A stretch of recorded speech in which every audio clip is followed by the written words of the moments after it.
Um abraço a você, um abraço a todos que estão acompanhando, Casa Cheia, isso é muito bacana.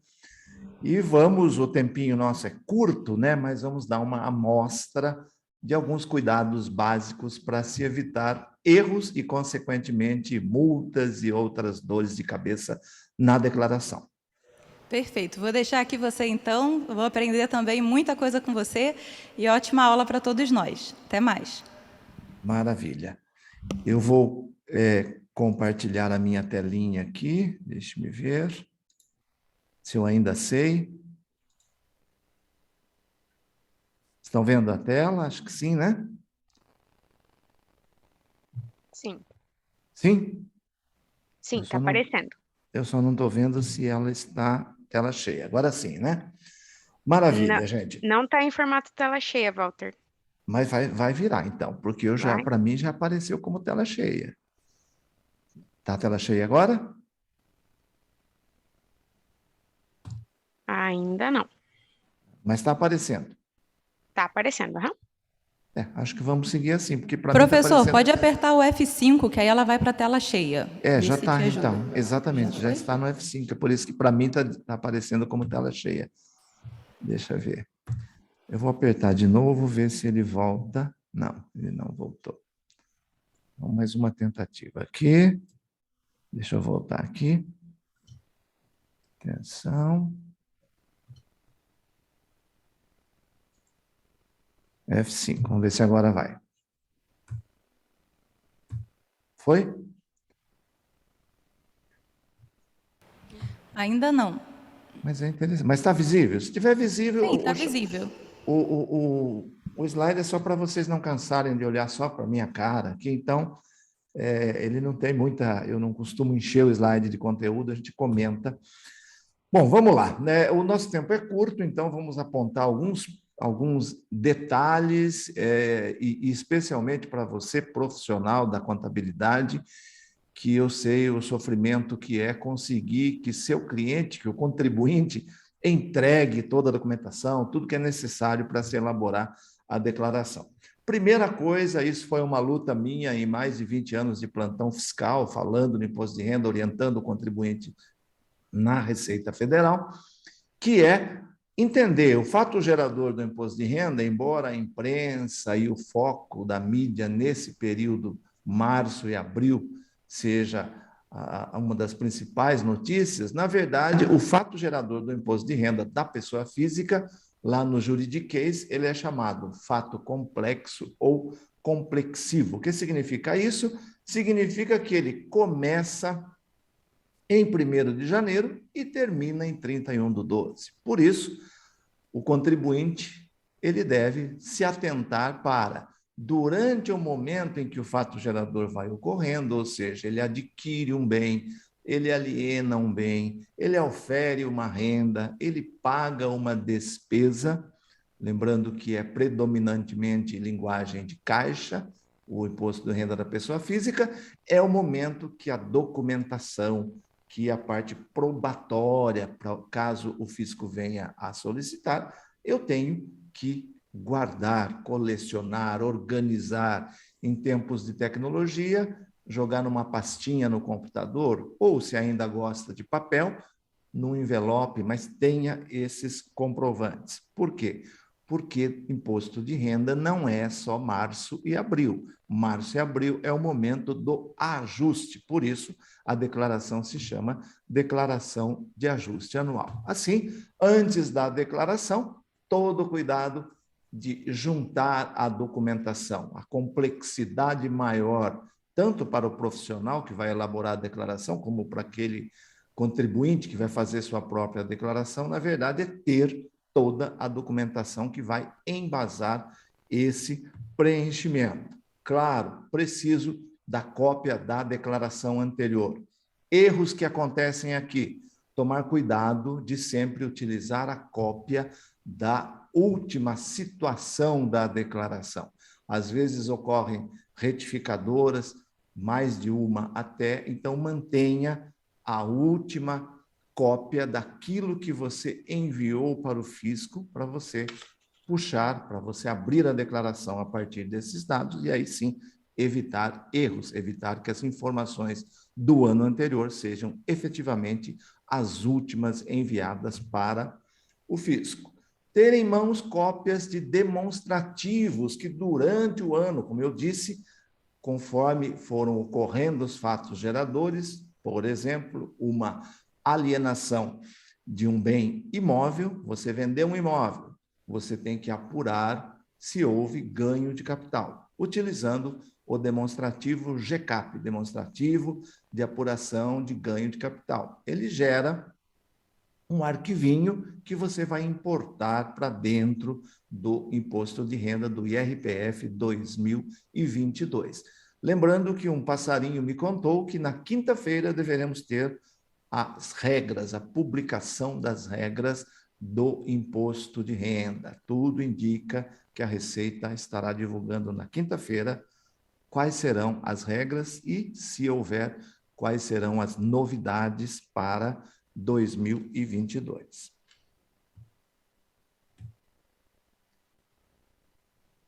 Vamos, telinha. Durante o preenchimento, se eu busco uma declaração erro zero, tem que atentar a esses detalhes que passo a descrever agora. Dependentes. Dependentes estão lá no artigo 90 da Instrução Normativa 1500, o rol de dependentes que são possíveis de serem utilizados na declaração.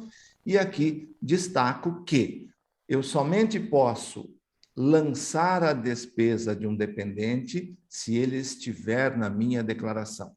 Mesmo que legalmente ele seja meu dependente, mas se ele declara isoladamente ou se está numa outra declaração, as despesas dele não podem estar na minha declaração, ainda que durante o ano fui eu que paguei aquela despesa. E aqui Professor, dá licença, só um momento. O seu slide ele não mudou, ainda está no primeiro PPT ali. Se você, então não sei se está na outra tela. Porque eu estou numa outra tela e está tudo certo aqui. Deixa eu voltar para ele. Eu não sei o que está acontecendo. A tela que nós estamos vendo aqui, isso, é esse daí que o senhor está com o cursor mesmo, que está na primeira ainda. E agora? Tá mexendo? Não, ainda não. É estranho. Coloca, de repente, com a seta mesmo para baixo. Será que ela vai para o próximo slide? Vai. Eu estou no próximo já, mas é algum problema. Ó, mudei de slide. Mudou aí alguma coisa? Não, ainda não. Não. Então nós vamos ter que seguir sem o slide. Mas é estranho, está tudo correto. Deixa eu voltar aqui. Será que o senhor não está com duas telas, talvez? Vamos ver.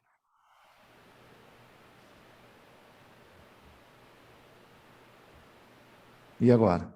Não? Não, ainda não mudou. Eu acredito que o senhor esteja com duas telas e a compartilhada seja alguma que está inutilizada aí. Tá, vamos tentar fechar uma então. Descompartilha a apresentação e compartilha novamente. Talvez tenha compartilhado alguma tela que está inoperante. Fechou? Sim, agora sim. Tá, vamos ver. Eu vou ter que abrir novamente. Vou abrir novamente. Só um momento. O pessoal no chat está falando que dá para acompanhar o raciocínio. Então, eu também, e além do que, eu tenho realmente que, quando der 5h15, tem que sair por questões... Entrou? Não, né? Não, agora não estamos vendo nenhuma tela compartilhada. Tá, então vamos lá. De novo, mais uma tentativa. Se não der, a gente acompanha o raciocínio. São pouquíssimas telas. Tá, vou compartilhar antes do F5 e agora dá o F5. Vamos ver, peraí. F5. Apareceu? Nós estamos vendo, mas está na primeira tela agora, né? Da declaração agora, erro zero. Passamos por aqui. Não? O senhor clicou na tela que está para apresentar agora? Sim, estou compondo o slide aqui. Nada. Então, não, então vamos seguir para não prejudicar o andamento. Tá ótimo, então. Obrigada. Durante o preenchimento, aí eu vou ler, vou fazer a audiodescrição. Durante o preenchimento, conforme eu estava dizendo, dependentes, atentar para que o dependente esteja na declaração, só assim eu posso trazer a sua despesa. E nesse rol de dependentes nós temos um código, o 31, pais, avós e bisavós, que é o único que possui restrição com relação ao valor dos seus rendimentos, ou seja, se o somatório do rendimento dele, isento e não tributável, tributação exclusiva e tributável sujeito a ajuste, portanto, as três naturezas de rendimento, somadas ou isoladamente, ultrapassarem R$ 22.847,76, que número mágico é esse? É 12 vezes a primeira faixa da tabela, que é R$ 1.903,98. Passou desse valor, não pode ser dependente. Única vedação à dependência pelo fato de valor de rendimento. Outro cuidado, ações judiciais e mesmo acordos administrativos recebidos e que se enquadrem em RRA, rendimentos recebidos acumuladamente. Qual é o problema aqui? Dá muita malha, porque quando é da justiça, a informação da fonte pagadora, se for precatória, é um pouco pior ainda, que é o banco que informa esses dados, não bate, não está correto, não está no código de rendimento recebido acumuladamente, que é 1889, colocam outros códigos que não são esse, e o declarante tem que comprovar o número de meses. Se a DIRF for feita corretamente, informado o número de meses, não dá malha. Mas se ela não for preenchida corretamente, cabe ao declarante comprovar a quantos meses se refere aquele valor recebido judicialmente ou mesmo num acordo administrativo. Outro local que tem muitos erros, pensão alimentícia. Pensão alimentícia é cruzada com a informação daquele que pagou a pensão. Portanto, a informação vem da ficha pagamentos efetuadas lá de quem pagou a pensão alimentícia. Só é dedutível a pensão alimentícia decorrente da dissolução da sociedade conjugal ou da união estável. Qualquer outro tipo de pensão não é dedutível. E é dedutível até o valor que foi acordado administrativamente no cartório, quando permitido, ou através de sentença homologada. Valores adicionais não são dedutíveis. Documentos probatórios para isso, sentença ou escritura pública lavrada em cartório.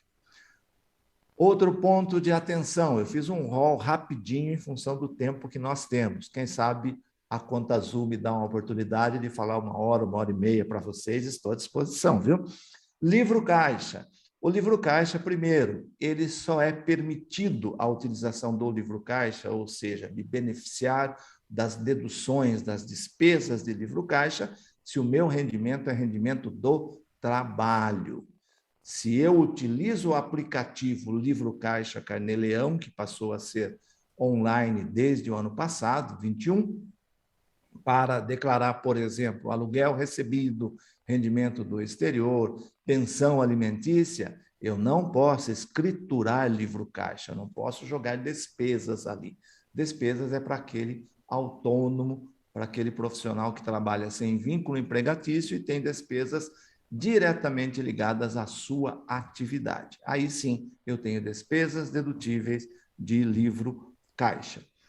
No campo investimentos e bens e direitos, como disse logo no início, temos que nos atentar para a ocorrência de novos investimentos ou compra de bens e de resgates de investimentos e alienação de bens. Aqui, a maioria dos investimentos de renda fixa sofrem retenção na fonte, então é bastante tranquilo, é pegar um informe e declarar, mas tem um segmento da área de investimentos que merece especial atenção, que é a renda variável. É um ganho de capital, mas que o fisco separou como renda variável, onde eu, investidor, calculo e recolho o produto do ganho obtido. Compenso prejuízo, enfim, faço tudo durante a ocorrência do fato gerador. O mesmo vale para a alienação de um bem, um imóvel, por exemplo, onde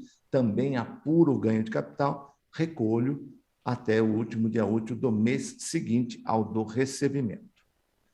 E bens e direitos, na declaração de bens e direitos, deve ser declarado por valor histórico de aquisição para bens, de aplicação ou investimento para investimentos em geral. E não há previsão no momento para atualização desses valores.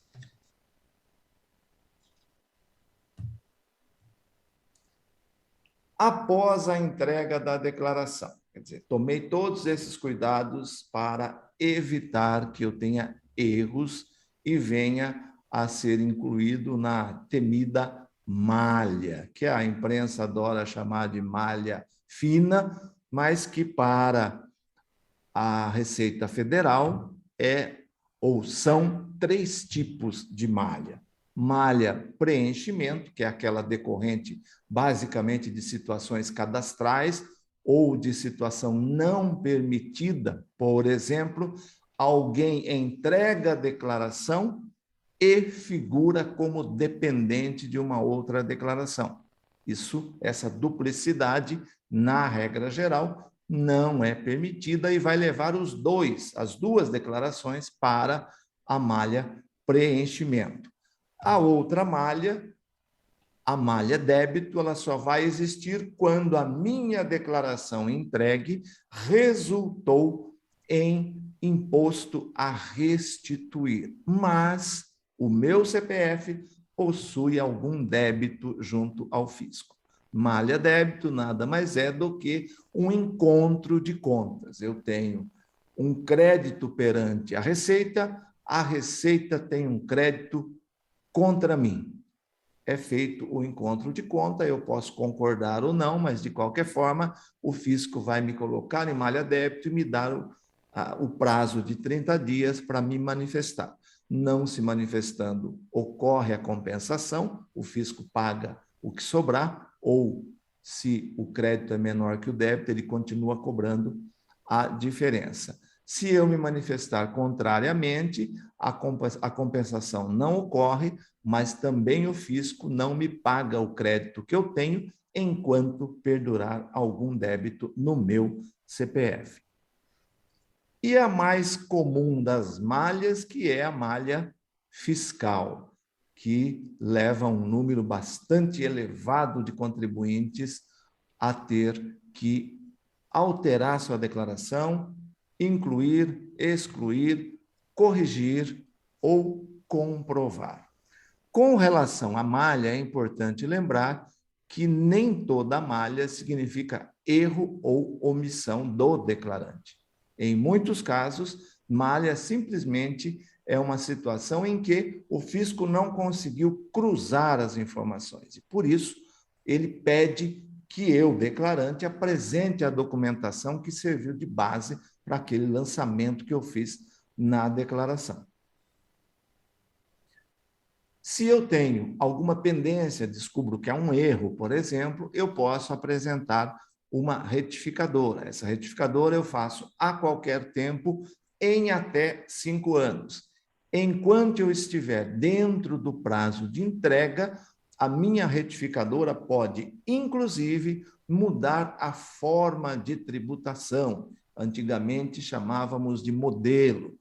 A forma de tributação. Opção pelas deduções legais pode ser mudada em opção pelo desconto simplificado e vice-versa, desde que essa minha retificadora seja entregue até o final do prazo previsto naquele ano. Passado o prazo, eu continuo podendo alterar os dados da declaração, enquanto não estiver intimado ou notificado pela Receita, mas não posso mais trocar de forma de tributação.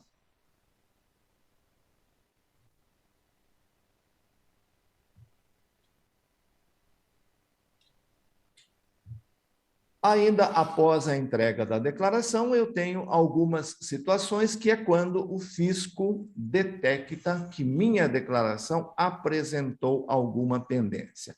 Já há alguns anos, talvez uns 10 anos, a Receita Federal adotou o chamado Projeto Cartas, que é sediado, inclusive, em Minas Gerais, 6ª Região Fiscal. O que é esse Projeto Cartas? É uma tentativa de avisar o contribuinte que pode haver algum erro naquela declaração, mas ainda não é uma intimação que tiraria a espontaneidade, ou seja, ele não poderia mais corrigir, e muito menos uma notificação de lançamento. É um aviso, é uma carta realmente dizendo que provavelmente sua declaração tem os seguintes problemas. Lista esses problemas e dá a oportunidade, dá um prazo lá, que você pode, inclusive, retificar, excluir, incluir, alterar os dados sem a penalidade da multa de ofício, apenas, se for o caso, pagando multa de mora, limitada, máximo de 20%. Então, quando é uma carta do Projeto Cartas, o declarante continua espontâneo. Já a intimação, não. Se há uma intimação, eu estou em malha, recebo uma intimação, eu não posso retificar a declaração. Eu tenho que apresentar a documentação para o fisco, que vai analisar e acatar ou não. Mas, se eu não tenho documentação, significa que eu não escapo mais da multa, do lançamento de ofício. Lembrando que a intimação ela tem o prazo de 20 dias contados da data da ciência, do recebimento daquela intimação. Já a notificação é quando foi enviada a intimação, ou não, via de regra sim, enviou-se a intimação, abriu-se o prazo, mas durante aquele prazo não houve o atendimento, ou houve o atendimento, mas não se conseguiu comprovar o que estava lançado na declaração. Aí sai a notificação de lançamento. Uma notificação de lançamento, ela tem como prazo para atendimento 30 dias contados da data da ciência. E aqui uma observação importante que, se eu recebo uma intimação e tenho alguma dificuldade em atendê-la, eu posso pedir para o fisco, eu entro lá no e-Defesa, que é o aplicativo da Receita online, lá no ECAC, para esse fim, preencho essa documentação e peço ampliação do prazo, peço mais 20 dias, mais 30 dias. O fisco costuma atender nesse caso, no caso de intimação. Já no caso de notificação, eu tenho que obrigatoriamente seguir o prazo. Eu tenho que apresentar a documentação dentro do período que a Receita Federal definiu. E a notificação tem mais uma questão operacional. Ela diz, ela no seu texto, na sua orientação em como responder, ela diz o que você, declarante ou profissional que está fazendo a declaração de alguém, pode fazer. Lá está dizendo que você pode impugnar ou apresentar uma SRL, solicitação de retificação de lançamento. Conforme seja o caso, já está escrito na orientação da própria notificação recebida. Outra questão importante: utilize o e-Defesa. Não faça apenas uma bela de uma defesa, de uma impugnação, gere o seu processo lá no ECAC, no Centro Virtual de Atendimento ao Contribuinte, mas sem utilizar o e-Defesa. É fundamental você passar pelo e-Defesa, gerar o termo do e-Defesa. E para encerrar, para que a gente não estoure e que haja alguma interação, eu lembro que se você recebeu a intimação, você não retificou, você, aliás, não consegue mais retificar, dali a alguns meses você vai receber fatalmente a notificação. Então, existem ferramentas para isso. Se você detecta que a declaração do seu cliente, que a sua declaração está em malha, não espere que a Receita intime, não espere que a Receita notifique. Faça, sempre que estiver disponível, a antecipação de atendimento malha. Como ela é espontânea, você não entra no e-Defesa para fazer isso. Você faz algo parecido com o termo de atendimento do e-Defesa, abre um processo no ECAC, no e-processo dentro do ECAC, e lá coloca que se trata de antecipação de atendimento malha. Isso permite que sua declaração seja analisada com mais agilidade, você não precisa esperar o rito de intimação da Receita. Claro, você vai solicitar antecipação se você tiver certeza absoluta de que os dados estão corretos. Caso contrário, retifique e corrija aquilo que o fisco está alegando na retenção em malha, que está com alguma pendência. Estou à disposição para alguma interação, porque realmente 17h15 eu tenho que encerrar.